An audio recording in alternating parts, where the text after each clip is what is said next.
morning, people. I'm back. Tell your friends, tell your neighbors, tell Randy Gonzalez. Theresa May is the champion for women's rights and equality all over the world. Yay. And you know why?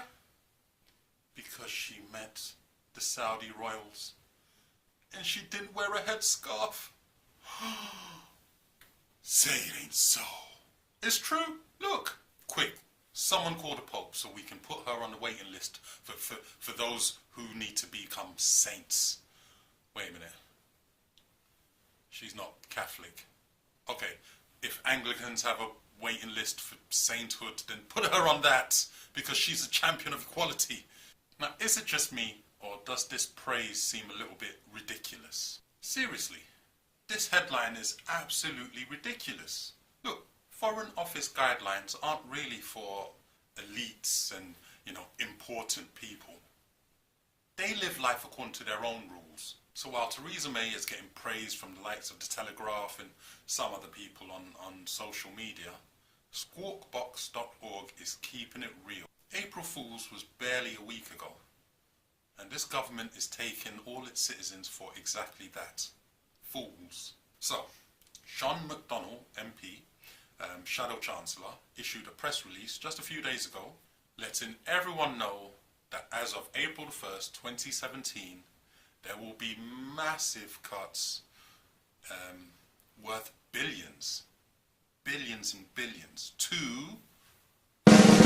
wait for it, low income, working families. Now just let that sink in for 1 second. No, you did not hear me wrong.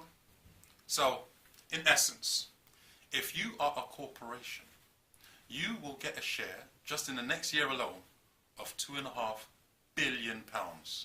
In benefits, might I add, tax benefits. But if you're actually working a full-time job and still find it hard to make ends meet, well, British government would like to make your life even harder. Now, I'm not surprised that Theresa May was brave enough to meet with the Saudi royals without a headscarf on, because think about it, you need some pretty big kahunas to make the life of actual working people even harder, let alone people with disabilities or who find themselves in whatever circumstances that makes life already tough. So why no reprimand or condemnation from the Saudi government itself?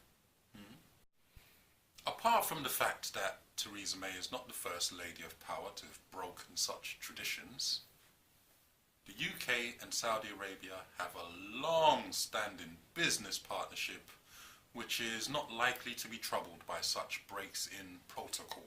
Okay, Prime Minister May, so you are bold enough to meet the Saudi royals with your wrists, ankles and hair exposed.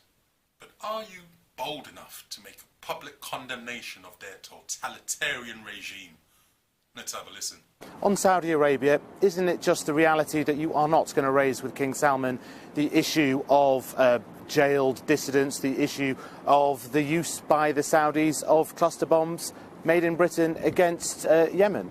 Well, you have no difficulty in raising hard issues with those that we meet with, whether be it in Saudi Arabia or elsewhere around the world. What matters is that we have the relationship of engagement that enables us to do that. But we will also be talking about the very important relationship the UK has with Saudi Arabia, an important relationship, yes, in terms of trade, but also in terms of security.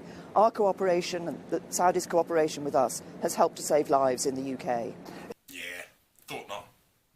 Here's why, folks. See, since the 1960s, Saudi Arabia has been a major buyer of UK weapons. Since 2010, the UK government has approved over 6,000 individual export licenses to arms companies serving the region with a combined value of £16 billion, with a B, as you can see. But it gets worse. Prime Minister May is in talks with Saudi Arabia's state-owned oil company to use the London Stock Exchange for the biggest share flotation in history. You want to know how much it is? Saudi Aramco is expected to be valued at £1.6 trillion when it sells 5% of its shares on the open market. 1.6 trillion.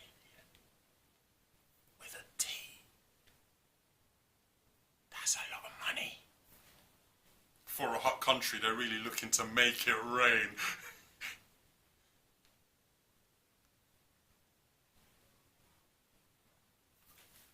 And there you have it. When money's on the line, we're not talking any 6 figures or anything like that. No, we're talking 12 zeros at the end of a number. Almost £2 trillion.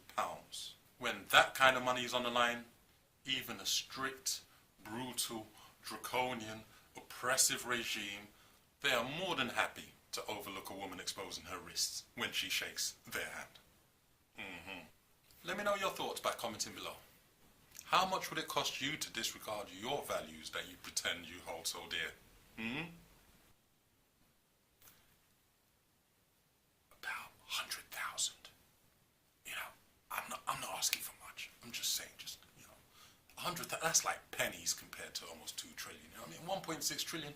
100,000 is like pennies, you know what I'm saying? I'm just saying. I'm not saying anything, I'm just saying. Can't even buy a house these days. Damn it. I'll get back to you on that one. Let me know your thoughts by commenting below. Make sure you like and subscribe for more. So even though we face the difficulties of today and tomorrow, I still have a dream. It is a dream deeply